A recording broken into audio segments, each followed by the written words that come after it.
3.1운동을 주로 뭐라고 했을까요? 그냥 일제에 대항하는, 일본에 대항하는 항일운동, 이렇게 많이 틀을 주었던 거죠. 예. 자, 지금 여기서 제목부터 그 자유민의 나라, 자유대한을 향한 그것이 첫 발이다. 저 틀은 제가 창안해낸 게 아니고 이승만 대통령이 건국사에서 하신 내용입니다. 그 48년 8월 15일 건국사에서 그때로부터 30년 전 1919년을 되돌아보면서 정확히 말씀하신 그 빛나는 대목을 제가 뒤에 꼼꼼히 살펴볼 텐데 그 대목에서 이 틀을 바로 말씀하고 계십니다. 그걸 우리는 보물을 다 잃어버리고 항일 무장투쟁사 이런 거를 떡하니 가져와서 이런 것들이 머릿속에 가득 찬 사람들이 온 제도권에 가 있는 비극을 맞았습니다. 그래서 이 북한책 이것은 뭐라고 쓰고 있냐?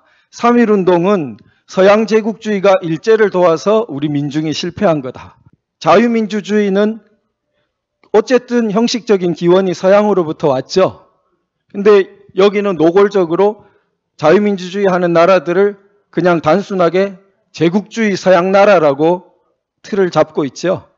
자, 3.1운동이 이제 우리 더 기가 막히죠. 진정한 지도자가 없어 실패했는데 그 다음에 김일성이 이제 소년 김일성이 그 다음부터 등장해가지고 14세로부터 위대한 막 역할을 해서 이런 일 막 써놓은 책이 80년대부터 해가지고 독버섯처럼 이제 우리나라에 퍼지고 제가 뒤에 이제 살펴볼 이승만 대통령이 70년 전에 이미 말씀해 놓은 빛나는 틀은 많이 잊어버렸다.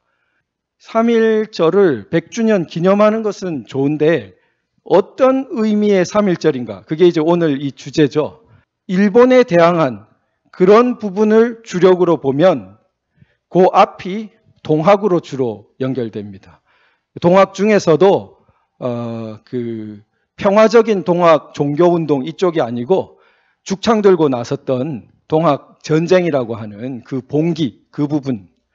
그래서 반외세라고 막 이렇게 써져 있는 그러니까 반외세가 연결돼서 항일, 반일이 되고 이렇게 연결되어 가는 사회주의로 연결되고 이렇게 가는 흐름을 잡게 됩니다. 우리는 3.1운동 중에 뒤에서 보겠지만 미리 말하면 뭐를 주로 보냐?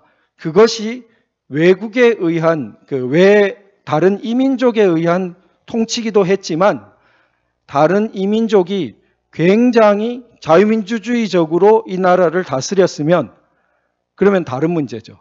그런데 그 이민족은 전제적으로 아주 자유를 억압하는 방식으로 통치를 했기 때문에 그 부분에서 저항해서 일어난 것이 3.1운동이고 그 자유를 지키려고 하고 찾으려는 운동이 연결되어서 자유 대한민국의 건국으로 이어졌다. 이게 이승만 대통령의 인식이에요. 이 뒤에 보시게 되면. 자, 이게 이제 오늘 핵심입니다. 본론에. 자, 역사 틀을 위에 틀은 우리 거예요? 딴 사람 거예요? 동학, 사회주의 저런 말 나오는 거 보니까 지금 우리 게 아니죠? 밑에가 우리 거예요. 같이 3.1운동이 중간에 끼어 있어요. 그런데 3.1운동 전후를 보면은 저 위에 틀은 3.1운동 전은 동학 농민전쟁.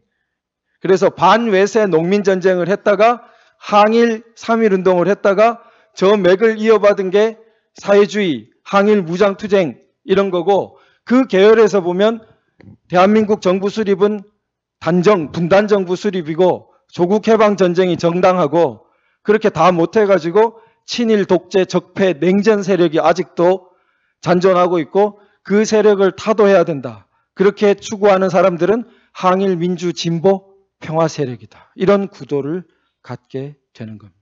황당해 보일 수도 있지만 우리 사회에 엄청난 저변으로 퍼져 있습니다. 이 틀이. 자, 그 틀을 퍼지게 만드는 근데 굉장히 쉬운 고리가 뭐냐면 3.1운동을 항일운동으로 계속 선전하는 겁니다.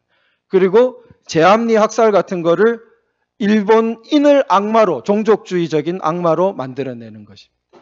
인식을 그렇게 묶어 놓으면은 저 1번 역사틀로 사람들은 그냥 쉽게 빨려 들어가게 되는 것입니다. 이 2번 역사틀은 이승만 대통령이 건국사에서 말했지만 그 뒤로 점차 자꾸 제대로 강조되지 못하고 죽고 있는 것입니다. 보시면 3.1운동 이전에는 이승만 대통령도 참여한 독립협회 만민공동회 운동이 있고 거기서 처음엔 입헌군주제를 추진하다가 입헌군주제가 좌절되자 공화제로 중심을 옮기게 되는 겁니다.